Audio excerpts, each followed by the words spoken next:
আমি আমারটা বলছি, বাকিদেরটা আমি বলতে পারবো না। আচ্ছা বলো বলো, তোমারটাই শুনি, তোমাদেরটাই শুনি, তুমি ঠিক না ভুল। আমি যখন 2 বছর আগে তৃণমূল কংগ্রেস পার্টি নামক দলটিতে ঢুকেছিলাম এবং আমাকে দিদি অনুরোধ করেছিলেন আসার জন্যে, বলতেই পারো তোমাকে কি পায়ে বেঁধে নিয়ে এসছে? একদমই নয়। না, পা ধরে না নিয়ে এলেও দুর্নীতি, টাকা চুরি, ডাল চুরি, চাল চুরি লোভ দেখিয়ে নিয়ে এসেছিল।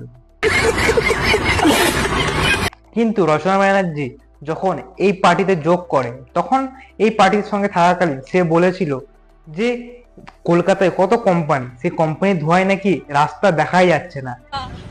এই ধোঁয়া আমি সবসময় যাতায়াতের সময় দেখি, এটা হচ্ছে সেই ধোঁয়া। এটা অসাধারণ বাবা, আমাদের বাড়িতে তো সবই হয়ই না কলকাতাতে। আমার কিন্তু হয় খুব তৃপ্তি করে খেলেন। তার আমি তো এবার নিয়ে যাবো ভাবছি ব্যাগে করে।